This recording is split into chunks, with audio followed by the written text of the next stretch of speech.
A viewer of the show, David Y, asked me if I could help him get a Fender Japan exclusive guitar back to the United States. I said, yeah, I enjoy documenting these things. And special thanks to my friend over in Japan who sometimes helps make these exclusives happen. But here's the thing about this one. It's not a weird color or a signature model by any means, but it does have a really strange headstock. Welcome back, Troglodytes, to your daily dose of guitar information, the Trogly's Guitar Show. You ready for this one? It's a 12-string Telecaster. How much fun is this? Wow, the fact that they use an ash body on this, my first impressions is, wow, that is gorgeous. But oh no, he's sad. There's a sad little fish dude on the back. I'm having a good time already. First impressions though, feeling this straight out of the box, I will note I think the action is a little bit higher than it should be. But the gloss finish works really well, and we already talked about the cool wood grain. And this is definitely one of those exclusives. You can only get it in the Japan flagship shops or on Fender.com. I like their new neck plates. So yeah, Fender Japan, they decided, hey, you remember those custom shop models we've done in the past that are super expensive? Let's do a slightly more affordable version with the new Fender Made in Japan Limited Telecaster XII. Offered in black and natural. I asked David, which color do you want? And when he said natural, I said, thank you.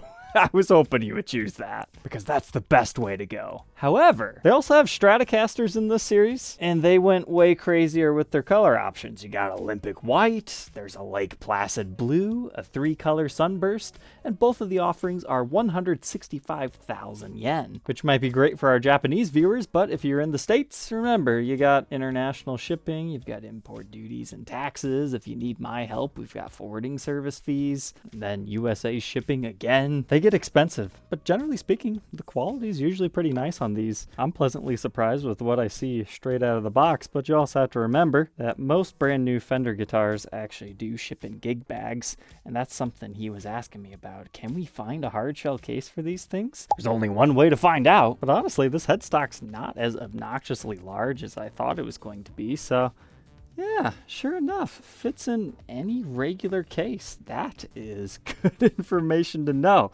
I thought for sure that there's no way. Surprisingly, it even fits in the Wrangler case that everyone was saying. It's such a tight fit, such a tight fit. Well, you just got to compress the foam a little bit. But there you go. Knowledge is power. And just because I'm feeling thorough today, it even comfortably fits in the ABS molded plastic with the TSA latch versions. So I can confidently say pretty much any Fender case is going to work. Side by side to a completely regular Stratocaster headstock, you can see it only has like a little bit of a jut out in front of it. So basically they just take a regular headstock and put twice as many strings on it. So I guess it makes sense that it fits in all these cases. But the gig bag itself is just your regular one. It's got a little bit of foam padding to it. It's far from terrible, but it's not a hard shell case. And inside here, it's our usual stuff. Your warranty is a giant pick, which inside it shows your serial number and all that other good stuff. I always thought that was a nice touch. And just a Fender owner's manual, showing you what playing guitar actually gets you. And an Allen key adjustment tool. So move out of the way, Fender Electric 12s and Squier 12-string Jazzmasters. There's a new sheriff in town. Let's go ahead and throw this one on the workbench, take an individual look at its parts and specs, and then hear how it sounds.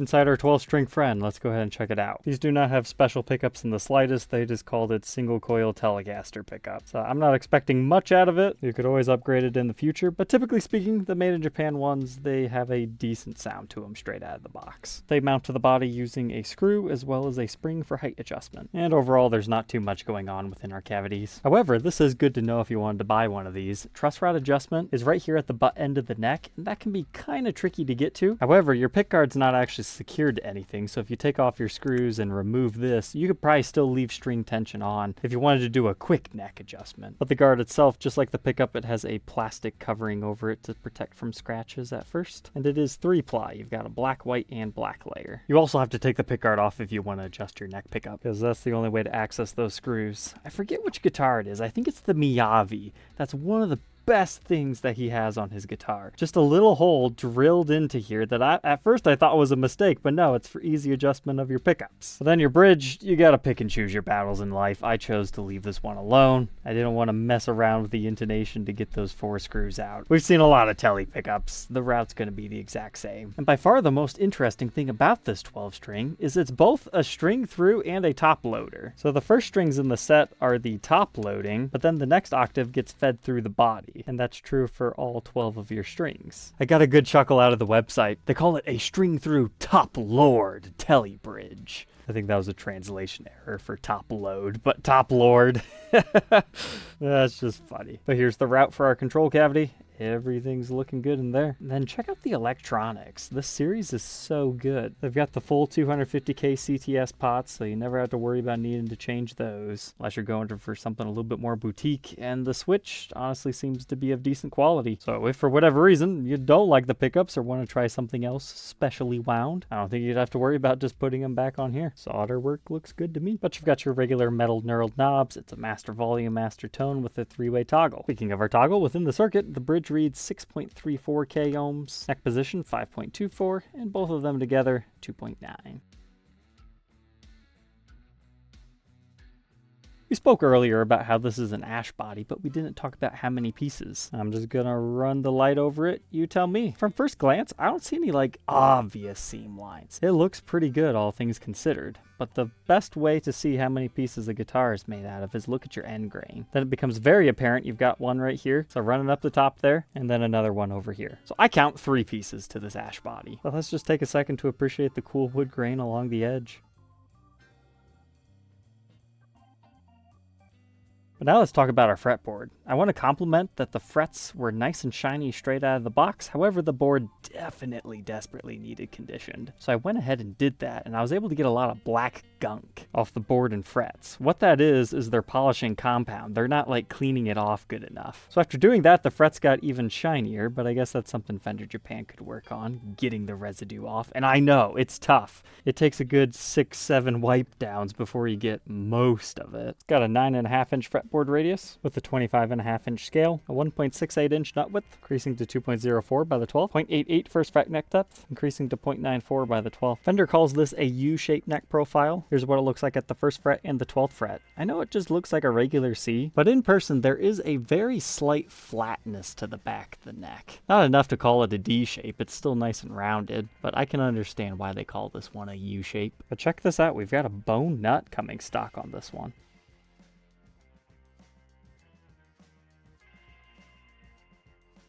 Now, moving on to our headstock. Just in case you're curious, we've been talking about size. From the nut to the top of the headstock is 7.71 inches. Just the headstock, about 7.25. But besides that, we have an extended string tree. So it encapsulates the middle strings outside of the low E and high E set. And that just screws to the top using 2 screws. And then this time we've got the Fender Telecaster logo right there. You don't know true pain until you tune up a 12 string and then you realize, oh, I was supposed to adjust the action too. Well, I got it a little bit better, to the point where it's really comfortable to play. I know it still looks a little bit high. I've got a sneaking suspicion the nut actually might be slightly high on it. So I guess keep that in mind if you're buying one of these. Some fine setup work might be needed, but I'm quite happy with where it's at right now. In case this is your first 12-string guitar, it's just your regular 6-string, except for every string is doubled, so they're in pairs. You just finger both of them at the same time. So you get an octave, but the top 2 on electric 12s are actually the same note. And 12 strings are never perfectly in tune, so sometimes you get some dissonance with that. They're interesting things. Super popular in the 60s for birds and whatnot, but you can play a lot of fun stuff on here. But now let's flip it on over to the backside. Not too much going on back here that we haven't already seen, but there's our 6-string through ferrules. It'd be cool if there were 12 of them back here. There's our little sad dude, and we'll take a second to appreciate the rest of the wood grain on the other side of the body. There's our barrel output jack. And look at that neck plate again. Official shop exclusive. This is what's so satisfying about this guitar. The ash body and the maple neck match perfectly. Many times one wood will be slightly lighter than the other one. I guess if you really want to get nitpicky, this is slightly brighter, but it's just so well matched. And ordering these things blind, you never know what kind of wood grain you're gonna get, but I'm very happy with what we were able to bring home. But oops, I dropped my pick. It's covering my serial number. Oh well, we can still see the JD24, which dates this one to 2024, made in Japan. And you can see the 100 million different tuners that you got on back here, all loaded up with the grease. All said and done, this one weighs 7 pounds, 10.5 ounces. Let's go ahead, plug it in, and hear how this one sounds.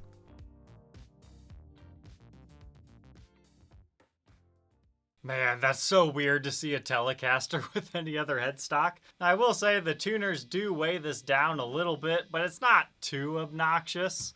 However, a slightly heavier body might have been better for this guitar. But let's go ahead and hear the stock tones.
Now that we know all about the new Fender Japan 12-string Tele, what are my final thoughts? I think this is my first made in Japan guitar that I just don't love.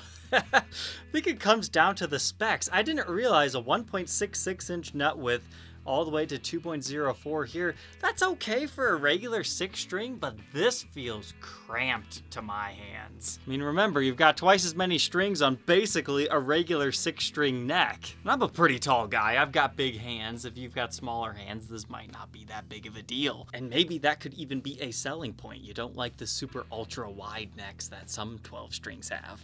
I will say though, I love having this on a Telecaster. That's a lot of fun to me. I actually enjoyed playing this guitar unplugged the most because unfortunately the Telecaster pickups, they're not for me mixed with a 12-string because they're so bright and attacking already. I was very happy that the neck pickup was pretty low to not be too in your face. I mean, 12 strings are supposed to be wangly jangly, but this might even be a little bit too much. But you gotta remember, you can always tame it down with your tone control. Overall, I would say it's a really cool made in Japan piece, but as far as being for me, definitely not with the current specs that it's at. And I do heavily suggest getting a professional setup done on it, because unfortunately, it didn't stay in tune the best. But David, I hope you enjoy your new 12-string regardless. And he's actually commissioned me to help him with something else. So the saga with this thing is not necessarily over. But all right, troglodytes, don't forget to like, comment, and subscribe.